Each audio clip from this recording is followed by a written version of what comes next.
யாக்கோபு அதிகாரம் 3. என் சகோதரரே, அதிக ஆக்கினையை அடைவோம் என்று அறிந்து உங்களில் அநேகர் போதகராகாதிருப்பீர்களாக. நாம் எல்லாரும் அநேக விஷயங்களில் தவறுகிறோம். ஒருவன் சொல் தவறாதவனானால் அவன் பூரண புருஷனும் தன் சரீரம் முழுவதையும் கடிவாளத்தினாலே அடக்கிக் கொள்ளக்கூடியவனுமாயிருக்கிறான். பாருங்கள், குதிரைகள் நமக்கு கீழ்ப்படியும்படிக்கு அவைகளின் வாய்களில் கடிவாளம் போட்டு அவைகளுடைய முழு சரீரத்தையும் திருப்பி நடத்துகிறோம். கப்பல்களையும் பாருங்கள், அவைகள் மகா பெரியவைகளாயிருந்தாலும் கடுங்காற்றுக்களால் அடிபட்டாலும் அவைகளை நடத்துகிறவன் போகும்படி யோசிக்கும் இடம் எதுவோ அவ்விடத்திற்கு நேராக மிகவும் சிறிதான சுக்கானாலே திருப்பப்படும்.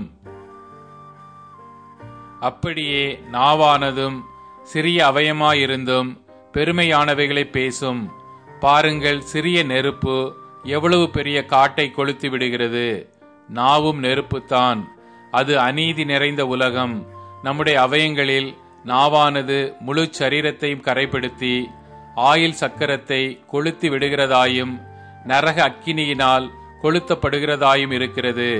சகலவிதமான மிருகங்கள், பறவைகள், ஊரும் பிராணிகள், நீர்வாழும் ஜந்துக்கள் ஆகிய இவைகளின் சுபாவம் மனுஷ சுபாவத்தால் அடக்கப்படும், அடக்கப்பட்டதும் உண்டு.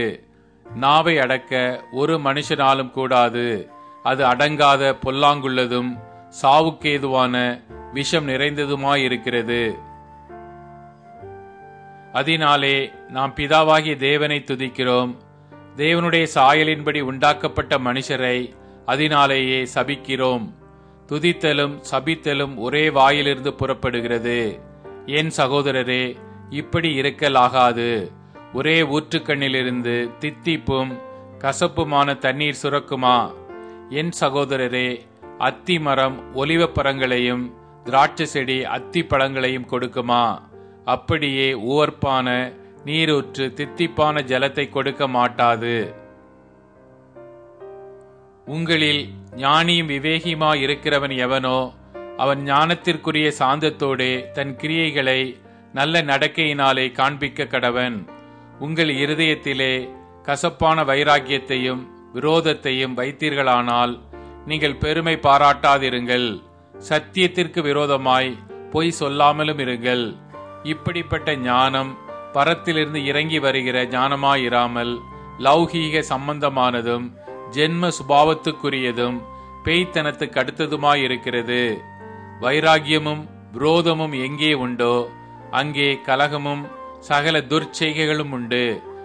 பரத்திலிருந்து வருகிற ஞானமோ முதலாவது சுத்தமுள்ளதாயும் பின்பு சமாதானமும் சாந்தமும் இணக்கமும் உள்ளதாயும் இரக்கத்தாலும் நற்கனிகளாலும் நிறைந்ததாயும் பட்சபாதம் இல்லாததாயும் மாயமற்றதாயும் இருக்கிறது.